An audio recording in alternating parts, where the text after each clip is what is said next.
All right, the homologous series of alkene.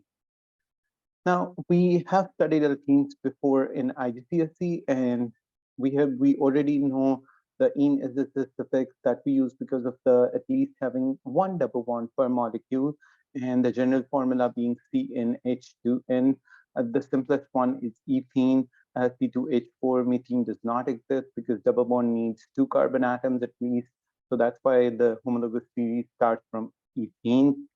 Now, whereas alkanes have only single bonds, they are known as unsaturated hydrocarbons with having at least one double bond. The number of hydrogen atoms reduce as per the number of carbon atoms. So we call them unsaturated hydrocarbons. Unsaturated hydrocarbon means they don't possess the maximum number of hydrogen atoms per molecule, what they actually can, which actually alkane do, but they don't. So moving forward, uh, oil refineries provide useful alkenes for the chemical industry. They also act like the starting material for many of the useful products, plastic on the top of the list. Now, we do understand how crude oil is separated at a refinery into different fractions, but the demand of different fractions are different. For example, the top fractions are usually higher in demand as compared to the bottom fractions, which we also put it in different words when we say that lighter fractions are more in demand, such as gasoline, as compared to the heavier fractions. Now, in order to meet up the demand, since the world is not producing as much as gasoline as it is required by the overall worldwide consumer, so what they do is that they go for the process of cracking. Now, I hope you do understand and you remember the stuff about cracking that we studied in IGCSE. Now, if we don't, I would like all of you to be at the same page. Now, let me clarify, cracking is actually of three types. There is thermal cracking, which we bring about by heat simply. Then there is catalytic cracking, the cracking which you actually studied in detail in IGCSE, in which we don't go for a very high temperature. We keep the temperature at a lower point. However, we take help from catalysts, different catalysts, and actually it's not a single catalyst, it's a mixture of many different catalysts. It's a mixture of different salts, aluminates, and silicates of carbon, sodium, potassium, sometimes even calcium or magnesium. Now, moving on, we have the third and last type, steam cracking. But let me tell you, thermal and steam cracking is not widely used anymore. Catalytic cracking is what's preferred in terms of its usage. So catalytic cracking is a little more expensive as compared to thermal and steam cracking, but the products are the ones that we actually require. Now, we can emphasize on specific products in terms of catalytic cracking, and that's where its advantage lies. Now, cracking is simply that the large, less useful hydrocarbons are broken down into smaller, more useful hydrocarbons. Now, whenever we do cracking, I hope you remember and understand back from IGCSE that there were two possible outcomes. Now, possible outcomes means what the cracking process is going to produce for you as a result. Now, possible outcomes can be divided into two basically, or can be subdivided into a total of three. I'm going to go with all possibilities to make sure that you understand all of it. Now, we usually tend to go with heavier molecules, so those are usually alkanes, and we convert an alkane into an alkane, a smaller chain, of course, and a smaller chain alkene. Now, the second possibility is that we take an alkane and we break it down into two different small chain alkenes. And plus, on top of that, we produce some hydrogen gas in order to balance the whole thing up. Now, the third possibility is almost a variant of second possibility. In that case, we only tend to produce one alkene. Now, this one is the most difficult one. This one is more theoretical than it is practical, and we produce hydrogen. Now, this one isn't very possible in terms of practicality. When we are going with cracking, we actually wind up with different alkenes, and the chances for having a single alkene is very, very difficult. Now, the larger hydrocarbon molecules are fed into a steel chamber.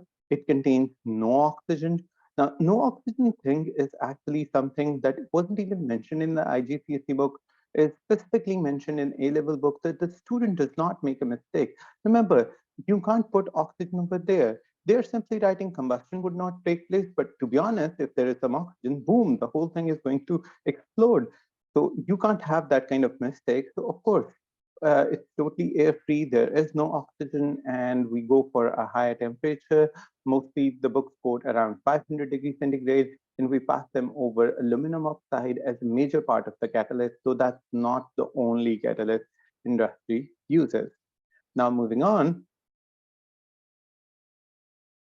a catalytic cracker occupies the bulk of the central part of the view of an oil refinery. Computer graphics shows a catalyst used to crack hydrocarbons. Now, that's a very good idea of what it can be.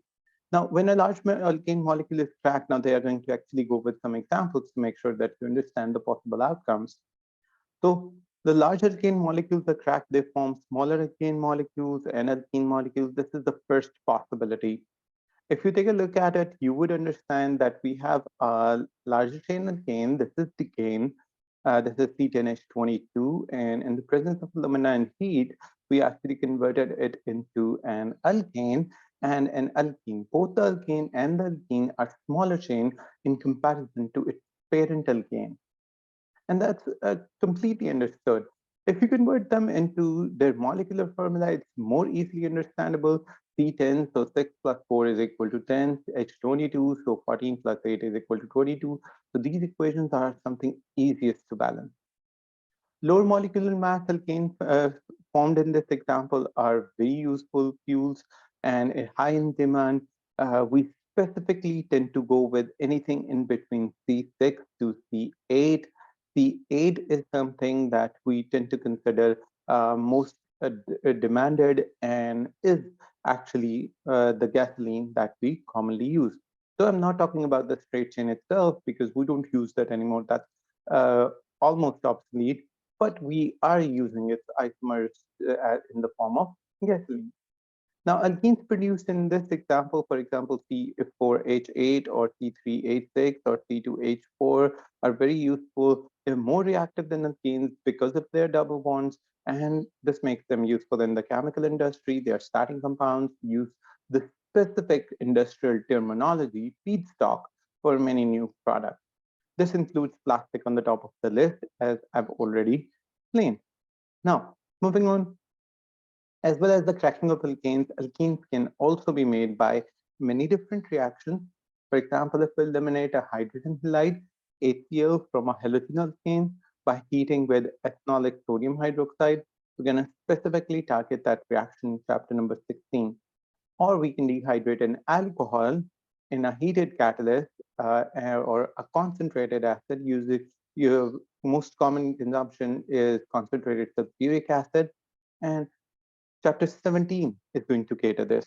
Although dehydration of an alcohol was a part of IGCSE work as well, so not the first example, but the second one is something you have studied before, but we never used H2S4 for that purpose back in IGCSE.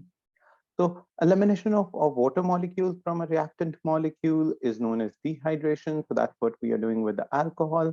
And this gives us the alkene. So it's not the only way, cracking is not the only way we get alkene. We can make alkenes by different ways, different methods. But let me tell you that they have quoted over here as two examples. This is something that we can do in lab, but we do not prefer to do industrially or on a big scale. On a big scale, what we prefer to do is that we try to get alkenes by this method, cracking of alkenes, because that's how we can meet up the demand. If it were to just these two methods or more methods in the lab, we would never have been able to meet up the demand of the entire planet. I hope you get the point. Moving on, addition reactions of alkenes. The addition reactions of alkenes. Most reactions of alkenes are addition reactions, and let me tell you, I'll be very quick in saying that we have already studied hydrogenation, which means addition of hydrogen. We have studied bromination or fluorination, or I can simply call it halogenation as a whole, or we have studied hydration, which means addition of water. And these are the three addition reactions we have studied for alkenes back in IGCSE. So we are already familiar with it. What happens in these reactions is that the carbon-carbon double bond breaks and new single bond forms with each of the two carbon atoms, doubly bonded carbon atoms, of course. So if there is a hydrogen molecule, of course, this bond would break, this hydrogen would go over here, this hydrogen would go over here. Makes sense. If this was to be a bromine molecule, this single bond would break, this would go over here, this would go over here. If this was a water molecule, although this is a little bit imbalanced, but the bond breaks over here, hydrogen goes to one carbon and the OH goes to another. So this is something what we have already studied back in IGCSE. We're going to study the same thing. We're going to break the double bond in the similar way. We're going to form new single bonds with both the doubly bonded carbon atoms. But this time we're going to dive deeper and we're going to tell you how we are going to know which carbon atom gets to have the which uh, pair or group of atoms. For example, if this one and this is totally unsymmetrical. Now, there is one atom on one side, two on the other. How would you know which carbon atom gets to have the group of atoms and which carbon atom gets to have the only hydrogen atom? So these are symmetrical ones. These are very easy to understand and process, but this is something that definitely requires deeper dive. So we're going to go for that. Okay, let's get started. So we have X and Y, and they are doubly bonded carbon atoms. One of the double bonds would break, it would be converted into a single bond, and X and Y would get connected to both the carbon atoms. Or we can have the examples of these, and they can get connected to that. Now, this example specifically talks about two different atoms. It can be symmetrical, it has to be unsymmetrical all the time because the atoms are different. This is the symmetrical example. Symmetrical means the atom over here and the atom over here, or the number over here, along with the type of atoms over here, is exactly equal. That's why we call this one as symmetrical addition, and this one is asymmetrical addition. All right. So symmetrical addition is pretty easy. I hope you already know and understand that whatever we do, one Z on one carbon, other than another Z on another carbon, this is the example of HH, or this is the example of PL, or this is the example of BR. They are pretty easy to understand.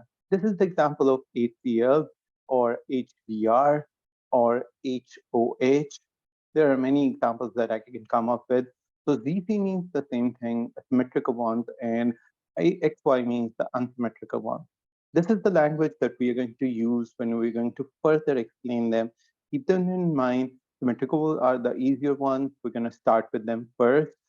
You'll find them easy and much more relevant to IGCSE. However, unsymmetrical are the ones which would require further explanation. Let's keep moving. So first of all, addition of hydrogen, of course, the symmetrical example. Now, we can add uh, hydrogen to them. Now, there is a small mistake in the book. I don't know whether your version has the same mistake or not, but this is not ethane. This is ethene. This is actually a spelling error. And as you can see, it has a double bond. Of course, this has to be ethene.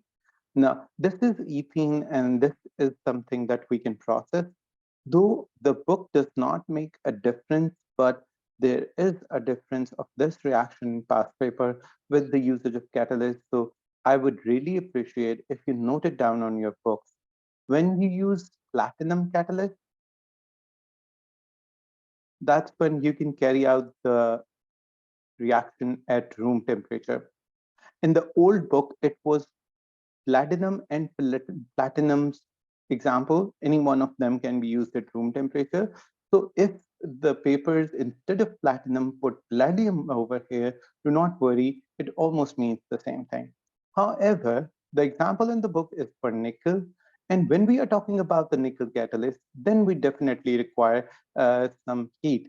And the heating temperature in different books is quoted from anywhere from 150 to 300 degrees centigrade. Sometimes the book quote 250, sometimes the book quote 300, sometimes they quote 200. So it's actually a safer range to go with.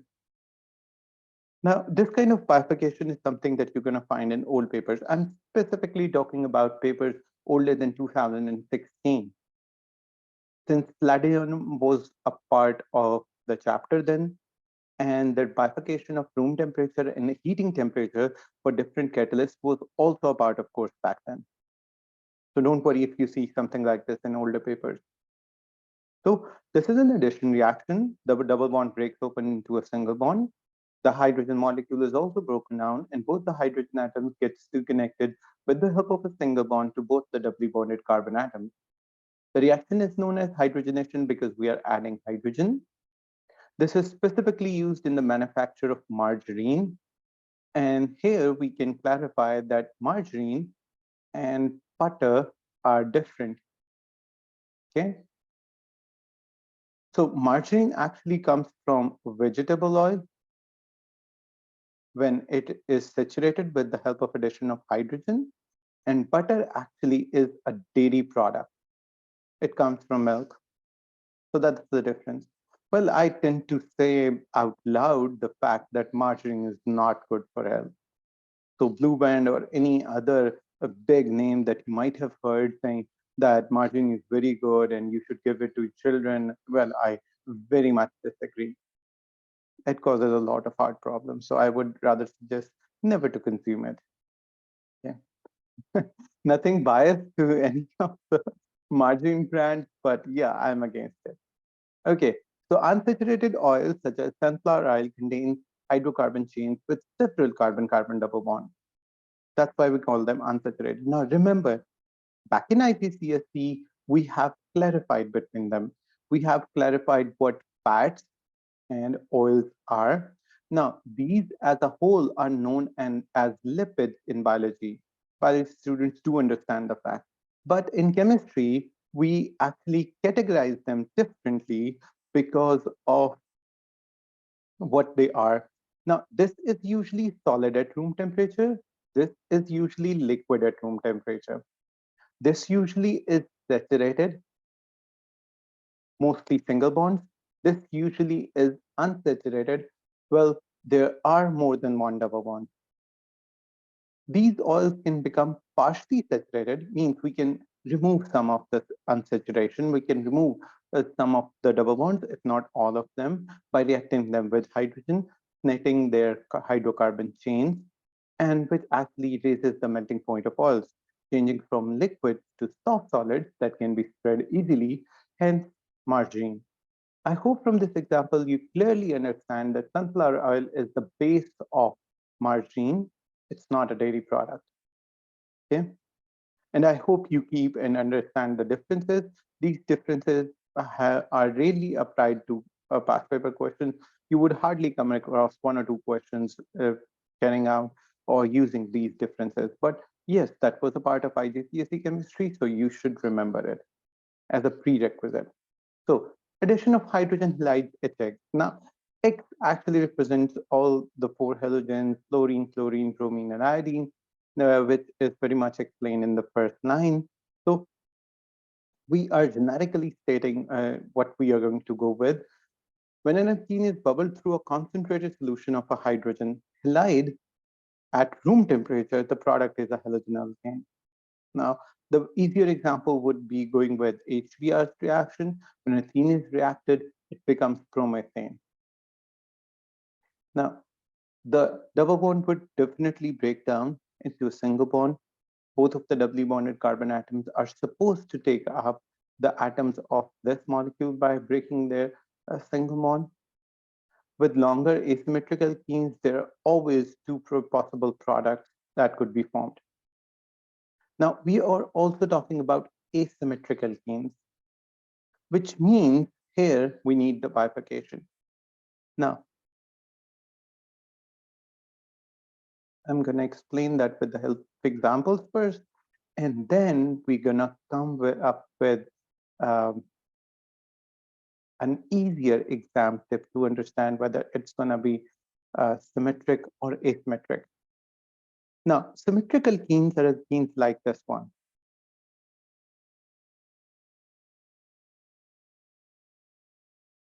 Symmetric means that on both the sides of double bonds, the chain is exactly the same.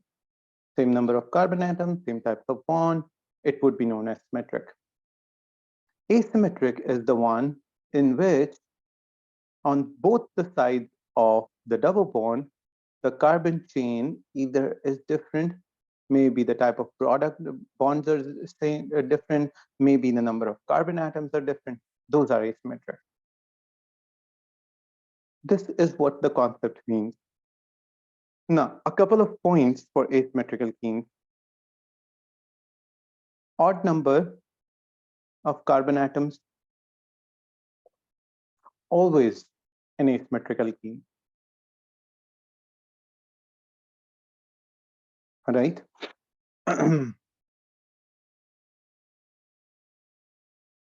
This would really help you.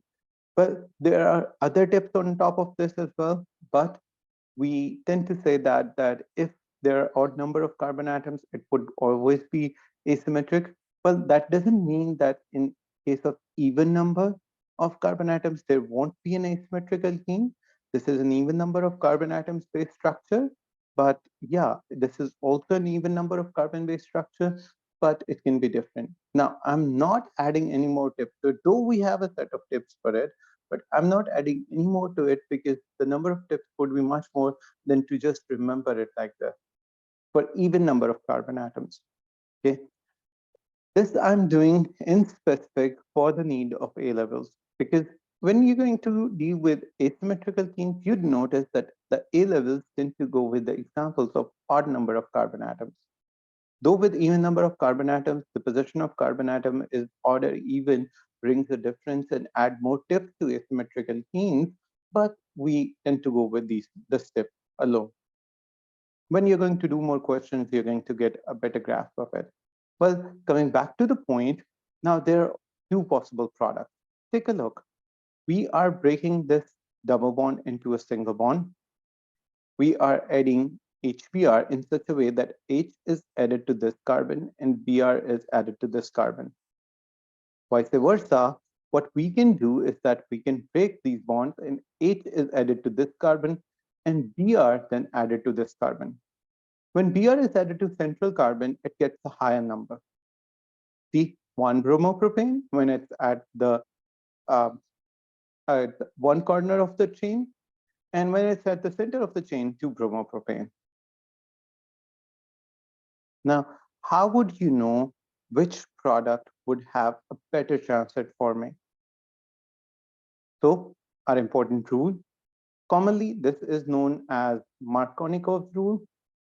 The scientist who went out with this rule, but even if you don't know the name of the scientist, do remember the rule. When two addition products are possible, the major product is the one that has the halogen atom bonded to the carbon-carbon double bonded, means both the doubly bonded carbon atoms, would that specific carbon atom would be picked with the highest number of alkyl groups bonded to it. Okay, so let's explain it. And I'm going to open up the structures. So there is this chance in which, I forgot to mention this H over here and Br over here, this chance. And again,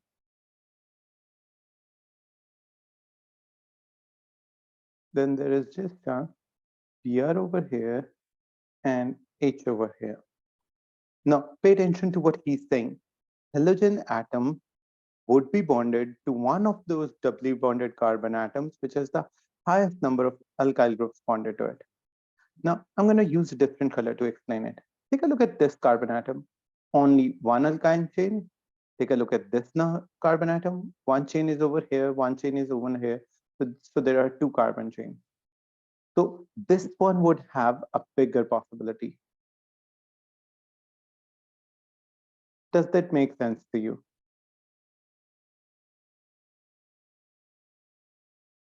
Bromine would get attached to carbon, which is connected to more carbon atoms, instead to it being getting connected to the carbon atom, which is directly connected to lesser number of carbon atoms.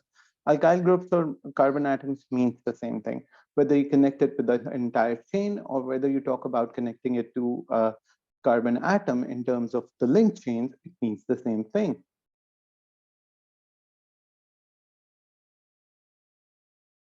So if they are confused, let me know now.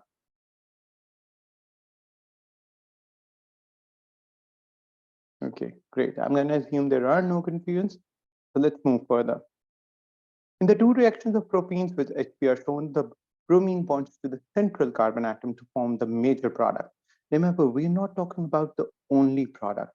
This is the major product. So out of these two, the major product would be 2-bromopropane. And this is the specific phrase which examiner actually use a lot. When you're going to go through the past papers, you would see that the examiner asking for the name of the major product or the structure of the major product, okay, or the identity of the major product. If they're asking for the name, this is what you need to answer. If you are asking about the structure, this is what you need to answer with. If they ask you to identify, whether you write the name or you draw the structure, it really is up to you. Okay, remember, both of them are the products.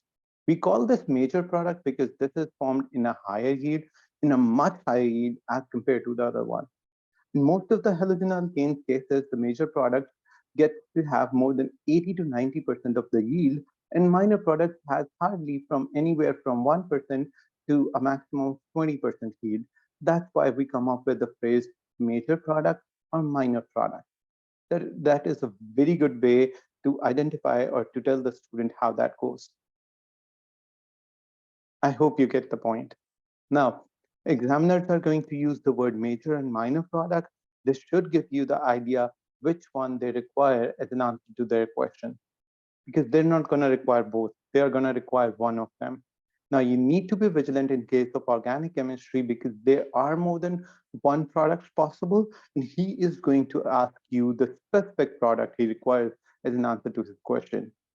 Okay, so the central carbon atom has two alkyl methyl groups bonded to it in comparison to the single alkyl group to the end carbon atom. We call this end carbon atom.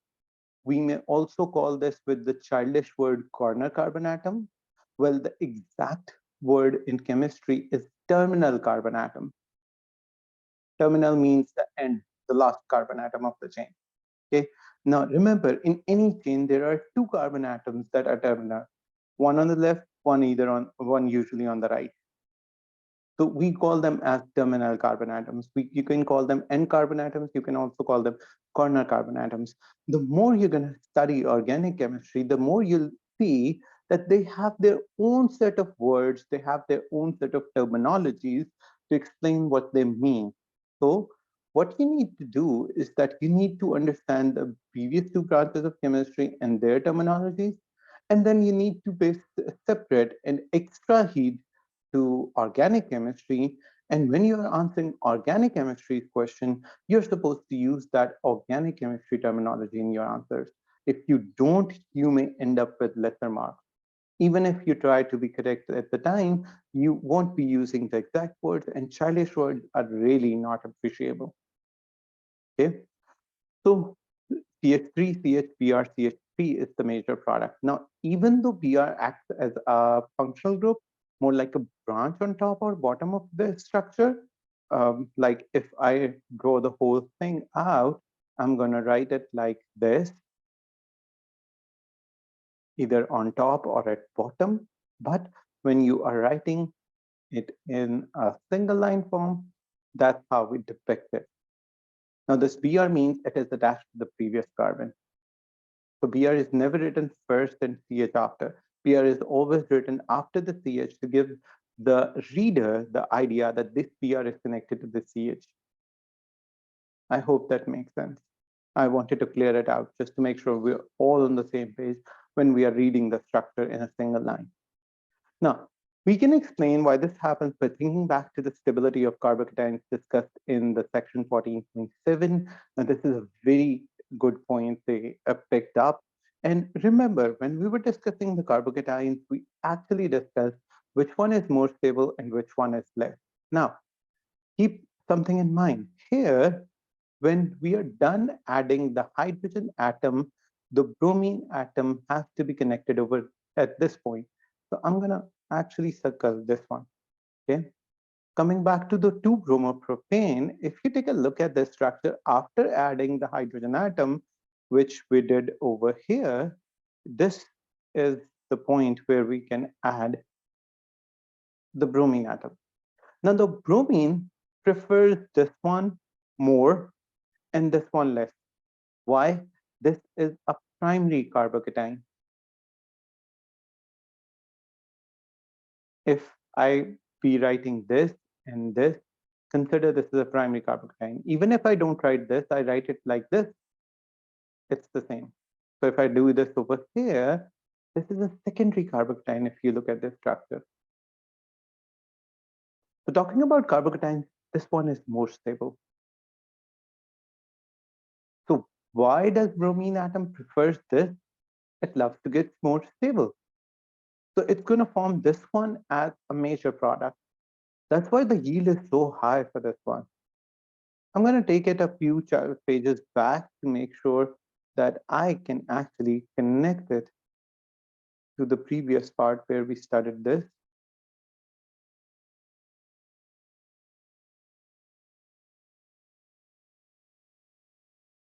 Okay, this is the point where we studied it.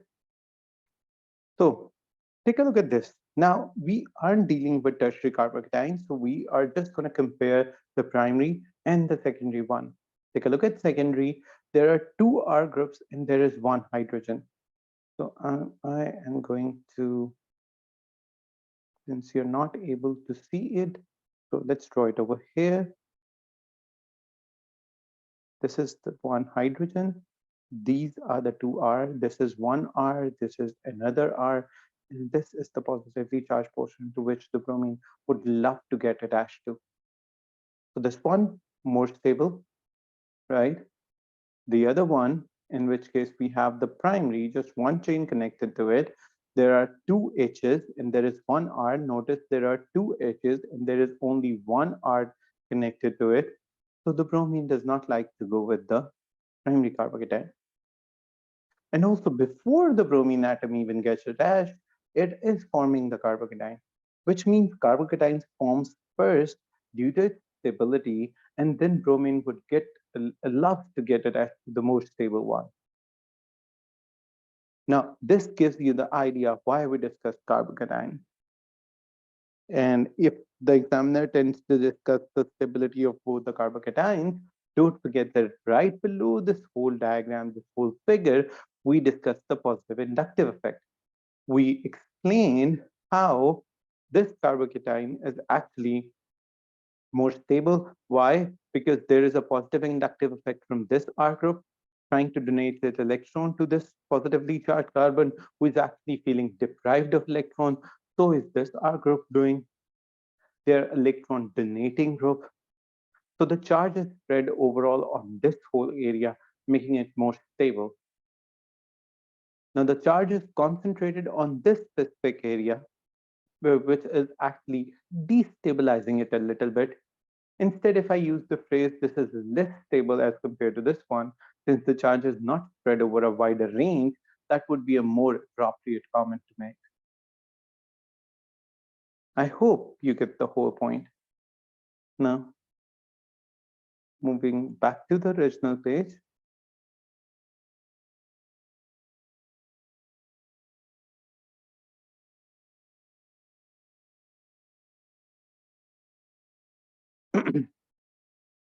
So the point I was making previously was that this is the major product because of that. Now, this also brings up one more point to us, that the carbocation is the intermediate product which forms before even the bromine is able to attack it. That's how the stability goes. So this means the carbocation forms first hydrogen part of the atom from the whole hydrogen halide bonds first, and then we are capable of connecting the bromine at part of the atom, and that's how it's formed. So if the carbocation forms first, we call it a carbocation intermediate. The word intermediate is used because there is an ion that forms first before we can actually connect it to the negative ion. So this brings us to the mechanism of it. We need to prove it.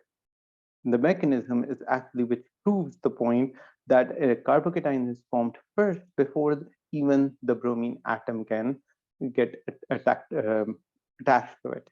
All right. So let's explain. The mechanism is known as electrophilic addition. This is a specific type of reaction that we are telling you right now. That's an addition, and that's an electrophilic addition. Why are we calling it an electrophilic addition? Because the addition is carried out by an electrophile. Remember, electrophile means something that loves an electron.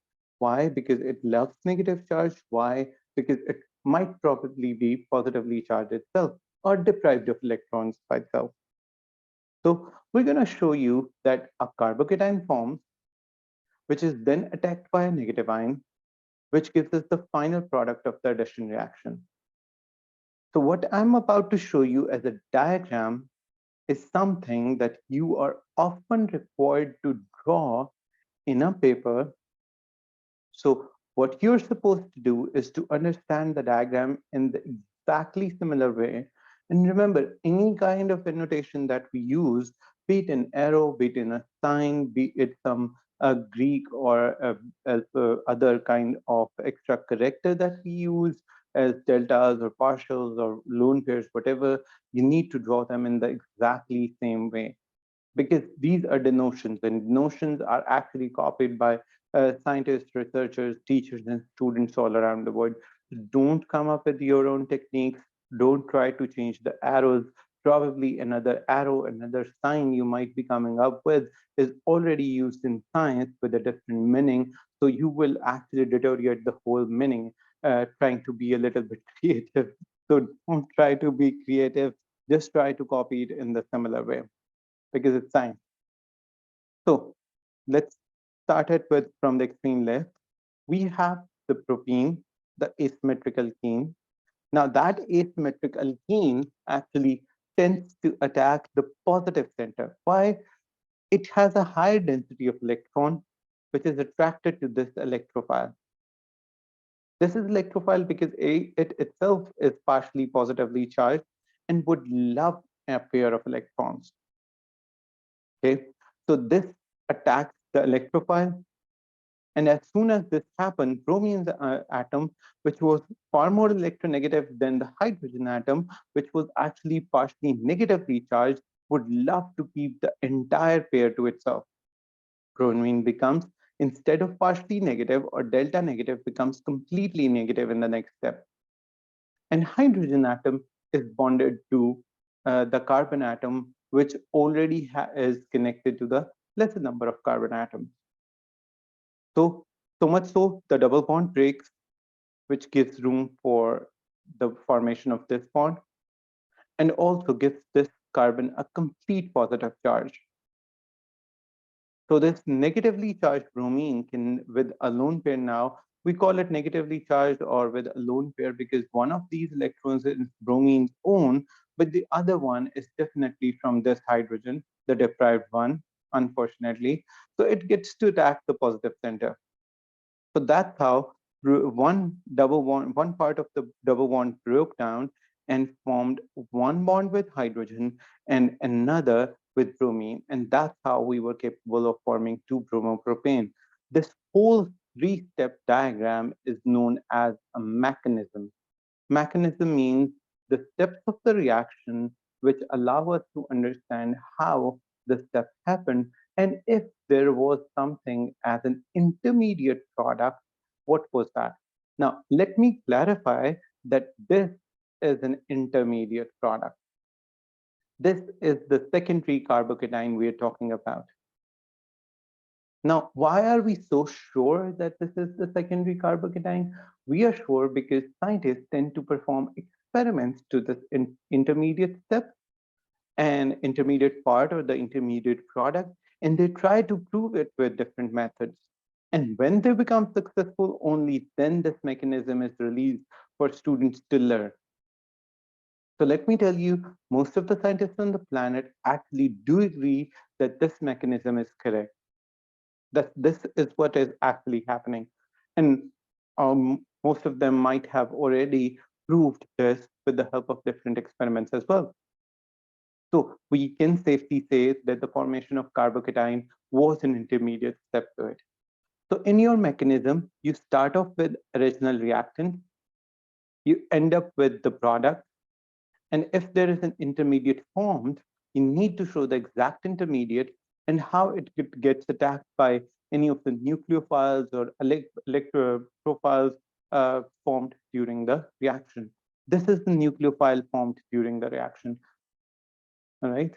But since the whole reaction is derived by an electrophile, so we can safely say this is an electrophilic addition reaction. Since this is an addition reaction that we previously studied. Now, if you're capable of drawing the exact same mechanism for electrophilic addition, even for different reactions, because they are going to change the reactant, they are going to ask about the formation of a product, maybe the major one, maybe the minor one. So you should be capable of drawing electrophilic addition mechanism. This is the first one they're going to show, and you are going to face a few questions in past papers about it. Any questions about this specific part? This is important that you learn every single step of it in the same way that has been explained. Double bond attached to the electrophile. It also produces a negative ion, and the negative ion then gets to attack the positive center of the carbocation, secondary carbocation, which gives us the 2-chromopropane, the more stable or the major product of this reaction. Any questions?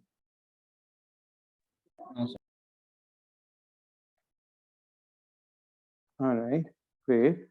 I assume you understand the whole thing. Okay. So addition of steam. If we go with this, I hope you already understand the electrophilic addition, so this shouldn't be a problem. Well, what we're going to do is that we're going to discuss it with more detail. Now, you already understand back from IGCSE that scientists that we use steam, not just water, to be added to alkenes so that we can convert them into alcohols. Now, the gaseous alkene and the steam usually reacted at a higher temperature and a pressure. I hope you remember the 60 atmospheric pressure, the 360-degree centigrade temperature back in IGCSE with concentrated phosphoric acid, and we actually made that phosphoric acid immovable or immobile by actually absorbing it over silica pellets or something. So that was a part of your reference book, not your actual book, but that still explains the whole thing. So um,